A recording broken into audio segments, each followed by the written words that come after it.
Well, good morning. Welcome. This is Leo Kane with Barrel Engineering and Inspection here with Adam Talley from Talley Insurance. We've got an exciting 2 hours planned for you. Yeah, good morning. I'm Katrina today. Through the power of metamorphosis, I haven't been here in 2 weeks, so it's only fair for a swap out, change over, change order. Are you wearing a red wig? Of course I am. Okay, well.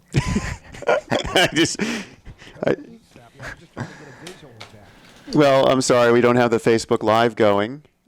Maybe. When the cat's away, the mice will play. The teacher's not here today. You got a substitute. I Get away with it. don't know how to use Facebook Live. I don't use Facebook, so I don't know how to get it going. Do you know how to get it going?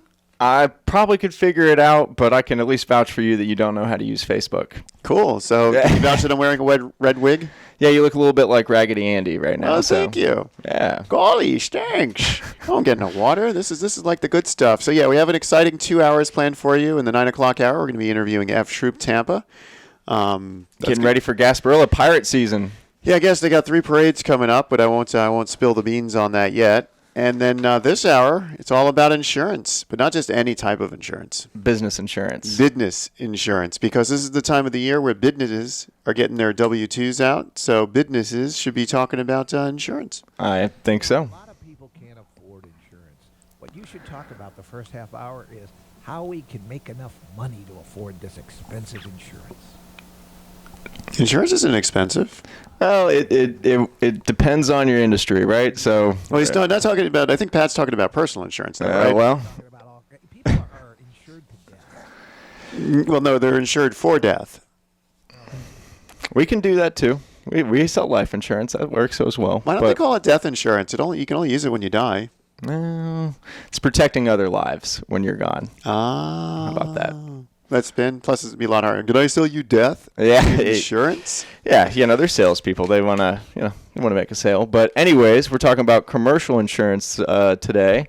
And you as a consumer, you have to deal with a lot of commercial insurance, especially in your industry, because you're dealing with a lot of different municipalities and stuff. Yeah, any kind of trade or service industry that's out and about in the public, having clients that are out and about in public and other businesses need to really hone in on different types of insurance. And it gets confusing. It's like an alphabet soup to me as the business owner on what kind of insurances I need, what they actually mean, and what they cover. I still don't know what some of them cover, but I'm required to have them.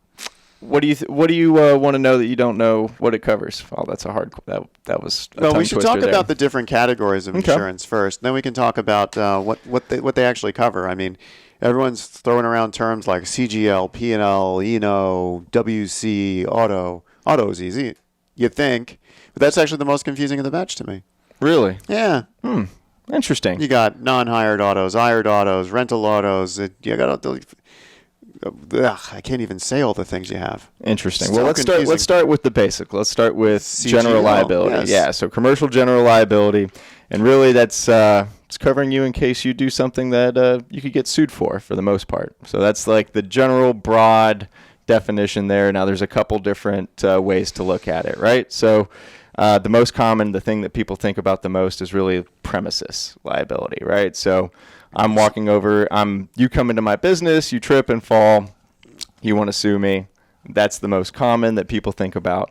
So slip and fall. Slip and fall. Okay. Yeah, that's general. But it also includes for things like products liability, work that you performed. A lot of GL policies also include for medical payments. Now let's go into, okay, so I perform a work, and that work kills someone. That would be covered under CGL? Now, let's say me, the engineer, does it. Let's just say me, the carpenter. You, the carpenter. Me, the carpenter. I mean, I'm not a carpenter, by the way, but. Well, yeah, so technically, yes. But, it depends on what it was, right? So you can get into the different minutia. That's why you also want to have a professional liability policy. We're just talking about, I know. Just talking about the one. They got to compartmentalize here. It's compartmentalized on the Accord 2020 form.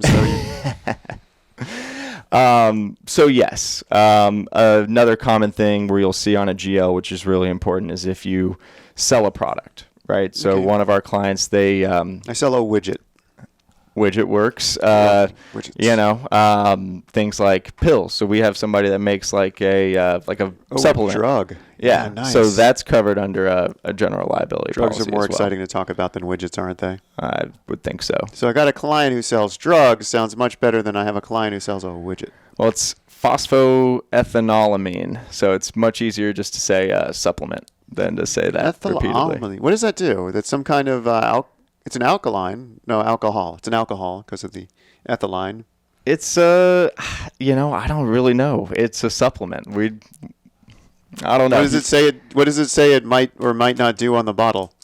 May or may not contribute to blah health. I think it's just to make you healthier, make you sharper. I don't know. I'd have to look at the bottle. Yeah. I'd have to look I'm at the really bottle and tell curious. you. I'll do that during the break. We'll May pull it or back may up. not contribute to blah health. I love how all those supplements say may or may not. Yeah, well, they're still in the production phase, so they're probably a few months out before they start shipping bottles out. But Wow, so they got like little bin numbers and everything? yeah, Okay, so let's say one of these pills kills someone. That's CGL?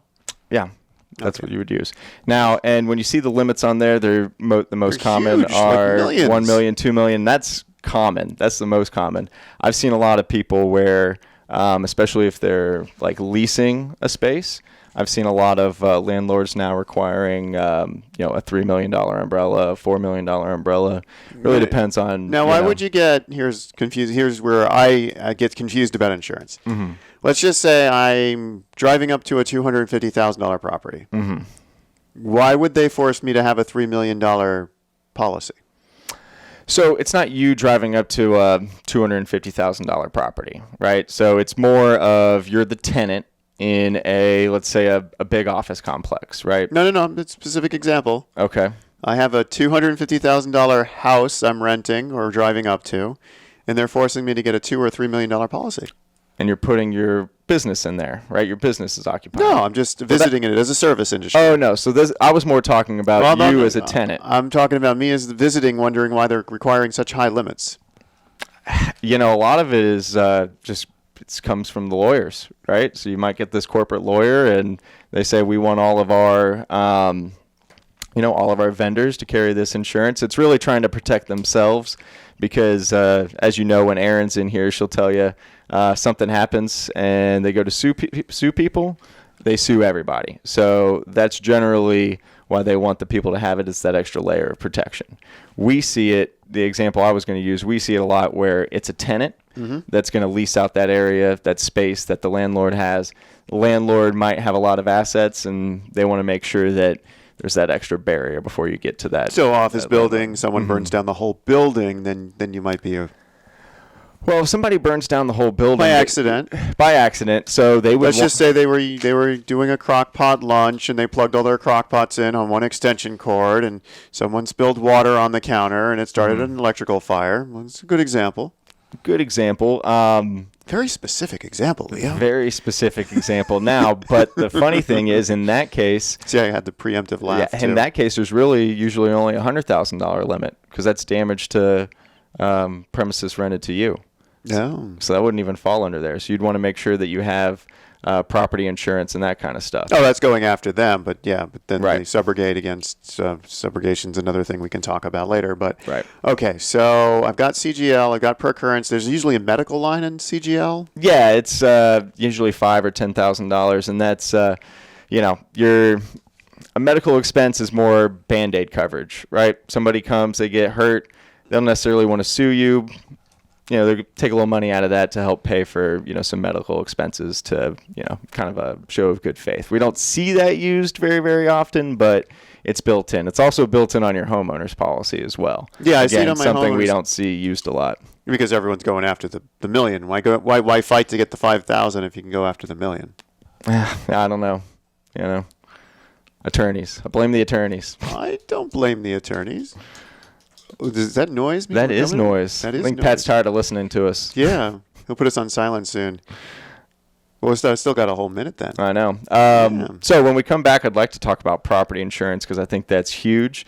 And I want to stay on that. Business property Yeah, insurance? business property insurance. Is that part of CGL? It is not. And that's why I want to talk about it because when we're talking about the landlords and landlords requirements, they want to see that you have a general liability policy, but even if you do that and you meet their requirements, you might not be properly covered. So let's talk about that when we come back. We'll come back after the break. 813-377-2775. That's 813-377-2775.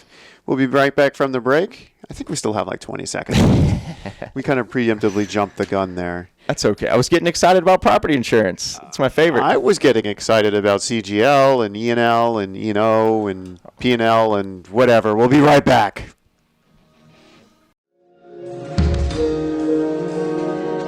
Well, good morning. Welcome back. This is Leo Kane with Barrel Engineering and Inspection, here with Adam Talley from Talley Insurance. You like the way I have the rolling inflection on my voice? I like that. Thank you. What an intro. Well, really thank you. So we just spent the first segment talking about commercial general liability insurance and how it can protect you from hot pot explosions. Pretty much. Yes. But you want to talk about property insurance because that's what you specialize in. I do. Well, I mean, every business owner, I would say if we want to look at it from, the basics that, hey, I'm going to start a business tomorrow. This is what I need to do. Very first thing, obviously, is going to be your general liability. Of course. Right? Because you're a brand new business, don't know what you're doing, you're liable to blow something up. Exactly. Or, if you're in a trade and you cause damage to somebody's house, you want to make sure that you're covered for that, right? Or if one of your employees does that. Yeah. If you're a brand new business and you have employees, you're not quite just a brand new business. You're an experienced entrepreneur. Right. That works too. But, the next thing that you might need is property insurance. Yeah. Right? Yeah. So if you are a tenant, property insurance is going to cover obviously all of your items that are inside your office. So you got your furniture and all that stuff. It also, if it's done properly, will cover for the build out. So any improvements that you've made on the inside. So I'm a brand new business. Mm-hmm. I'm working out of my bedroom or garage. Mm-hmm. I get property insurance still. You can. Okay. So we have some specialty products that are for your, home-based business or solopreneurs where it's covering their GL. Wait, what'd you call them?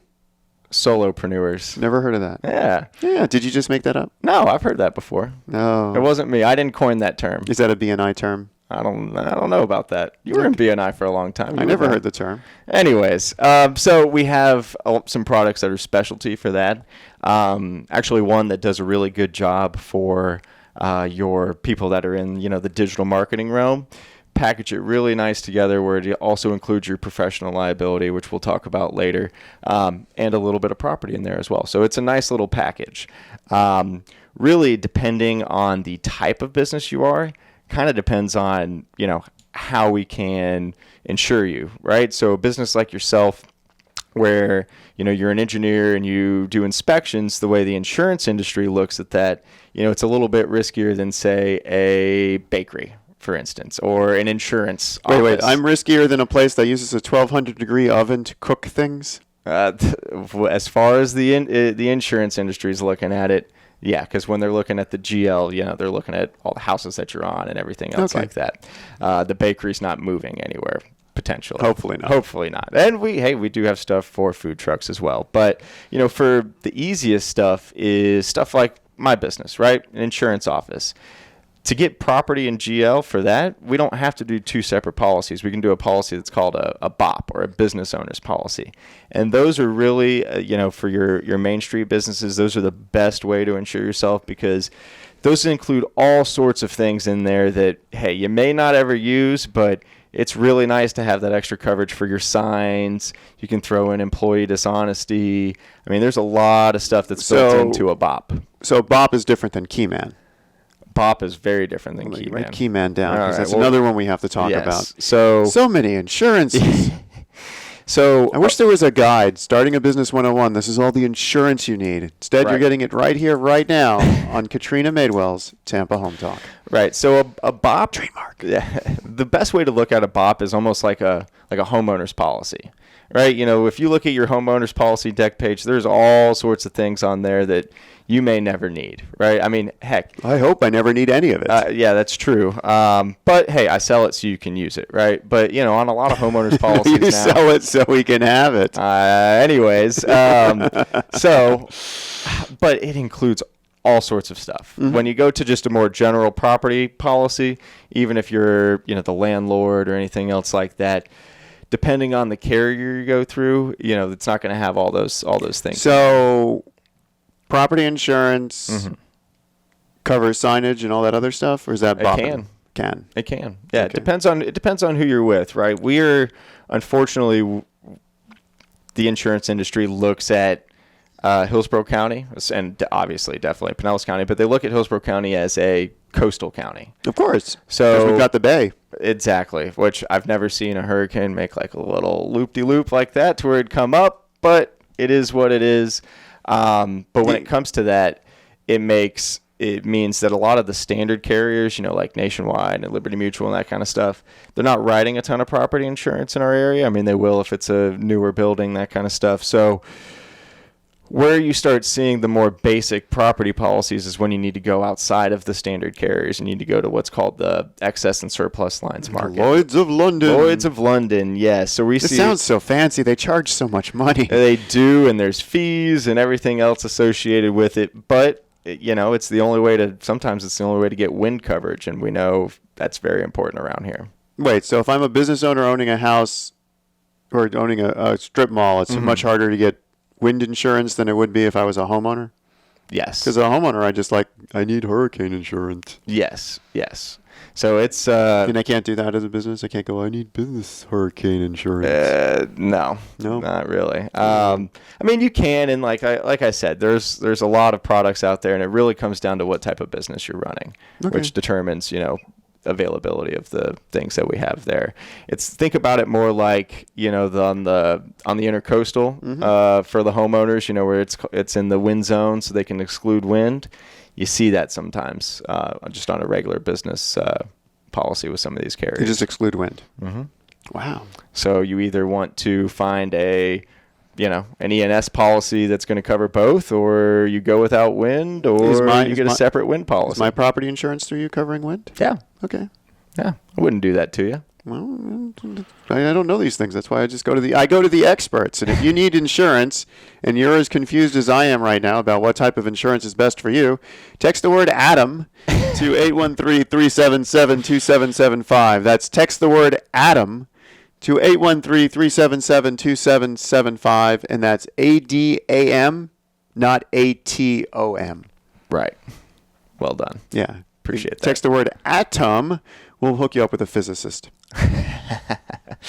So anyway, now we've started our business. We have our general liability. We've moved into our office. I've got my slip and fall. I've got the building protected now. We got that going. Bippity boppeting, or we haven't really finished bippity bop. No, we've kind of covered the BOP. The BOP is basically it's a property policy and a GL policy combined.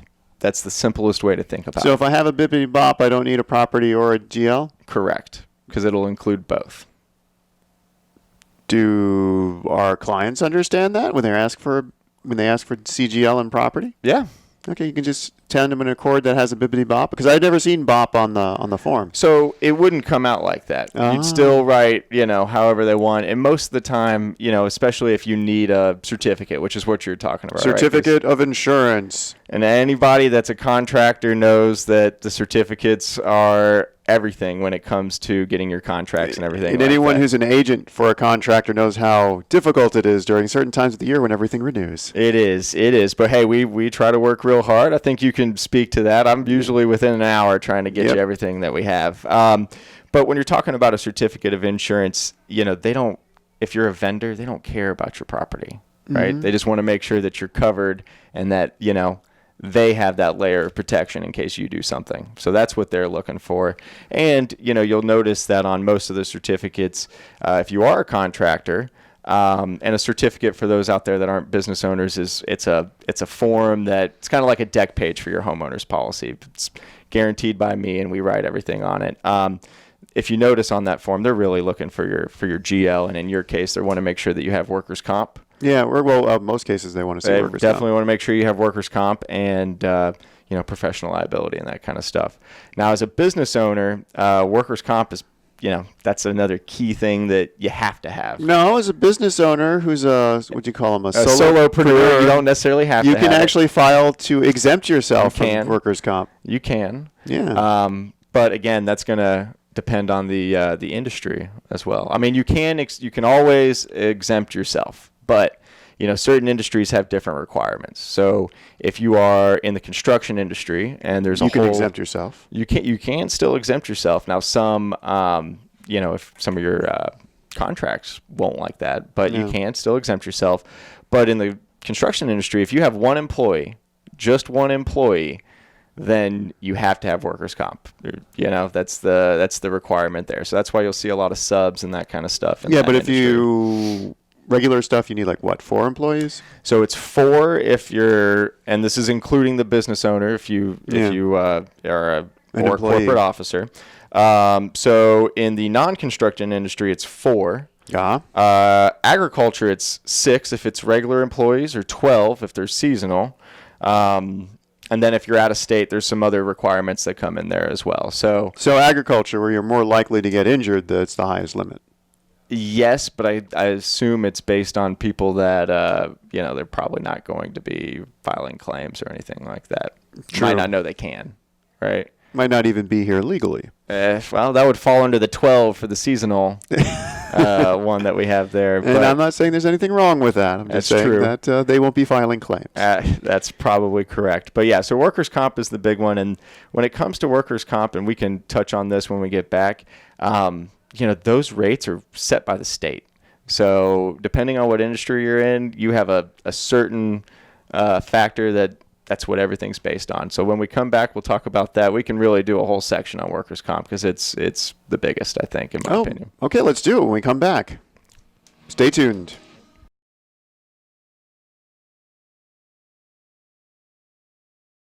And welcome back to Tampa Home Talk. This is Adam Talley with Talley Insurance, joined by Leo Kane with Barrel Project Engineering and Inspections. And today we're talking all about business insurance. Business. Business. Business.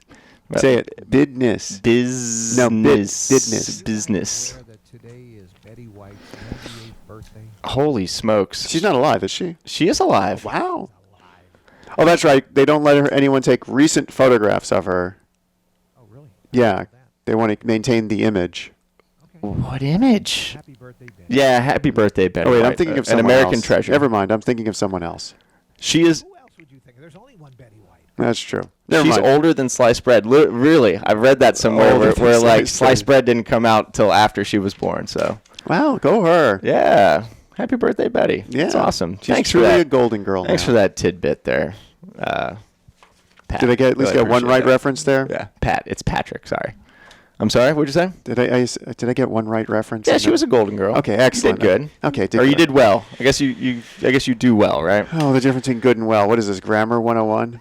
That's the next segment. Okay. No, the next segment's F Troop. That's true. That's going to be amazing. No, we're- it's the next hour. next hour, talking all about pirates, Gasparilla. It's going to be awesome. Yeah, when to avoid Bayshore is pretty much when we got the next hour. When to Probably every weekend for the next couple weekends, but we do have the kids parade coming up this weekend, so that's going to be awesome. I'm sure we'll this touch weekend or on next that. weekend? This weekend. Oh, Yeah, parades. yeah. So, For the anyways, children. yeah, for the children. So, Business for the children. business for the children. Business. Say it. Business. Business. Business. Anyways, back to getting on topic here. About business? When we left, we were talking about workers' comp. Yes. Right? And obviously, this is covering for when any employees get hurt while they're on the job. So does right? the state set fair rates? Yeah. So the state is the one that sets the rates. Now, if you have a lot of claims, you can have something that's called a mod factor. Oh boy. So what that'll do is that'll start multiplying, what you owe. And or this is what it based on the costs. number of employees I have and the type of work that they do. It's based on payroll Yeah. and the type of work that they do. Not even the necessarily number of employees.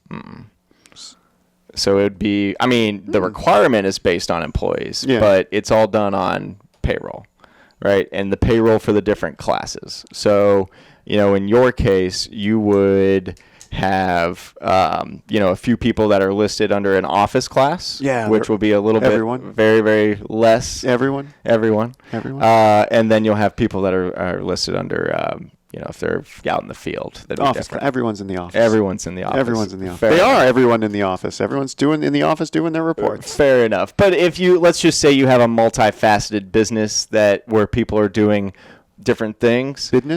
Business, please stop. Where people are doing different things, then you'd want it broken out based on what they're doing. So that way you're not, if you run a construction company, you don't want you have 20 employees and 10 of them in their field and the others are project managers, you don't want those people rated under the same, all under your construction class code, right? And roofers get the shaft here, I heard. Roofers are one of the absolute most difficult when it comes to workers' comp. I see roofers. I'll tell you one that I had a really difficult time on was for a hookah lounge. I have a guy that owns a hookah lounge, and because they're smoking in the room, okay, you have potential for lung cancer, and they can come back and get them for that. So gets very, very pricey. Oh, wow. So you can actually... So that was the explanation I got. That was not worrying about them touching and handling hot coals. It's more the secondhand smoke. Secondhand smoke. That was the big factor there. So when it comes to the difficult to place workers' comp, some people end up having to go through a PEO, which is a professional employment organization. It's basically a payroll company, right? Like a benefit thing or an AD something. Yeah, I mean, ADP would be one. But they do a lot of benefits. If you are in a difficult to place class code, there are some payroll companies, and we have a lot of contacts where we can help you out and help you find But if the state what you sets need. the price... But they'd loop in the payroll to the workers. Why would anything be difficult? If the state is setting price, it's just, okay, here's my people, here's my price, here, go. So it's finding a carrier that'll do it. Just because the state sets the price doesn't mean a carrier has to write that class of business. So, if you're, say, a smaller business, right, you only have 2-3 employees and you need the workers' comp, but the premium for it won't be enough to match the risk, the carrier doesn't want to touch it. So that's kind of where you end up getting in that PEO standpoint. But we do, like I said, we do have a lot of partners that we work with. So if you are having difficulty, give us a call and we can set you up and get you going on that. And how would I get a hold of you? You would text Adam, that's ADAM, to 813-377-2775. That's 813-377-2775. And one last thing on the workers' comp before I think we jump over to the auto for you is there are certain companies out there that do have dividend programs and that kind of stuff. So it'd be where, after good performance, that kind of stuff, you could see a reduction. So even though the state sets the rate, you get time off for good behavior? Pretty much, kind of. Okay. That's a nicer way to put it, but yeah. So nice. Now, auto insurance. Yeah, I mean, business auto is confusing. It's like, what's the difference? Hired, rental, hired, non-hired, all hired autos. And non-owned. Yeah, there's a bunch of I think there's more boxes in auto than in any of the other categories. I would say so. And when it comes to commercial auto, there's a couple things that are at play here, right? So one, if you are, say, a solopreneur, like we talked about, I love that term. If you're using your car for your work, but the car is in your personal name, you can still have it under a personal auto policy. You just want to make sure that it's rated properly with the carrier for business use. Okay. Right. And before we get into the actual commercial auto, people that are using their car for a business like Uber or Lyft or something like that, you also want to make sure that your carrier knows that you're doing that. That would still be under a personal auto policy, but that would make your rates go up. I mean, if you're using, it would, but you sometimes get a discount on my auto insurance back in the day when I said, oh, well, I live where I work and I don't drive anywhere. And they're like, okay, we'll give you a bigger discount. Well, in your case, that would be true because then it'd be, it'd be pleasure use would be the rating factor on that. So, and we do see people where, I like the sound of that. They have a business vehicle that they're using all the time. That's from their company, a company provided vehicle. So their vehicles are rated as pleasure use. So if I had a helicopter that landed on my private yacht, those would both be covered under a pleasure use policy? Those would be different policies because your yacht would be under something, and they both have motors. They take me from point A to point B. Still wouldn't fall under commercial auto. Sorry, my friend. So there's a different type of insurance for pleasure vehicles.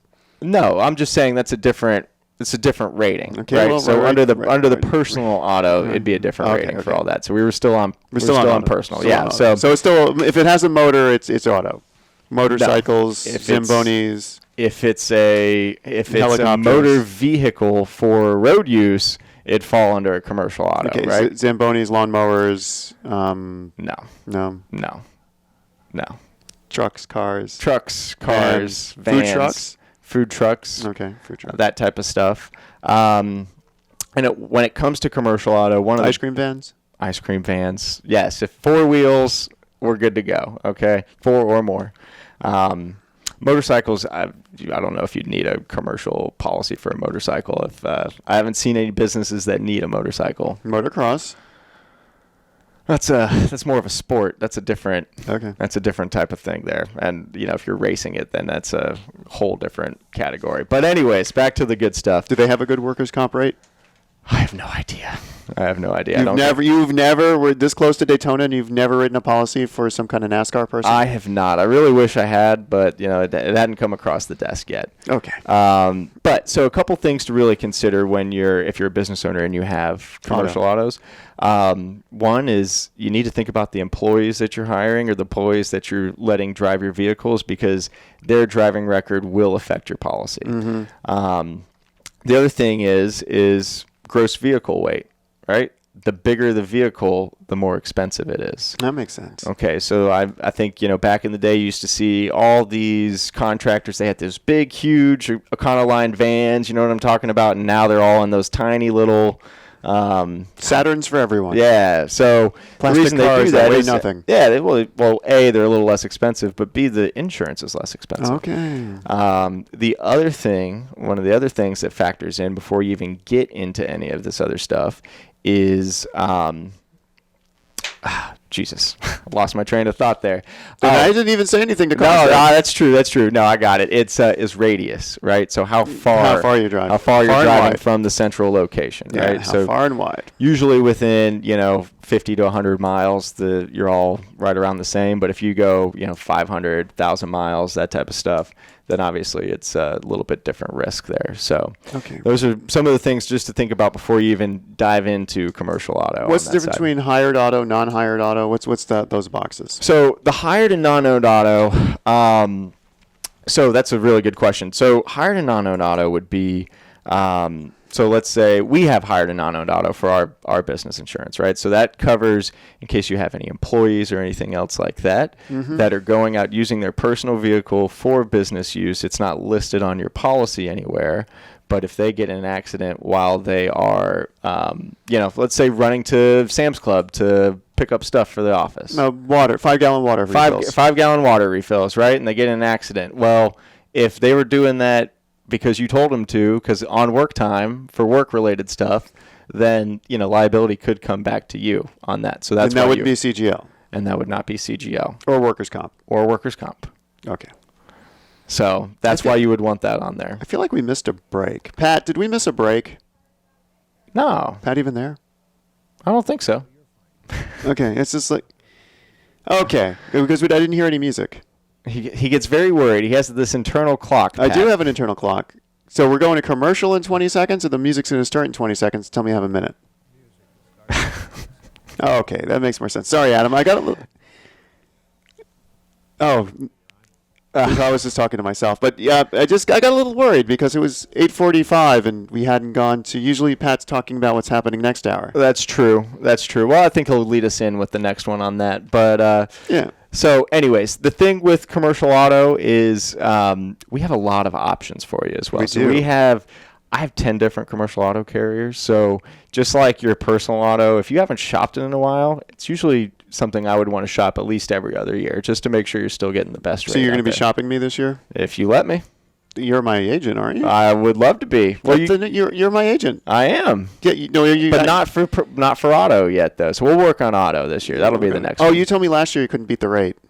I think so. Well, we didn't look at it, though. I said you have a very good rate. I do have a good rate. But I need some more vehicles. That'll change my rate. Anyway, this is Leo King with Tampa Home Talk. I'm joined with Adam Talley, and I'm really put this hour together to figure out how I can save money on my insurance, if you can't tell. We'll be back to talk about 2 more policies when we come back.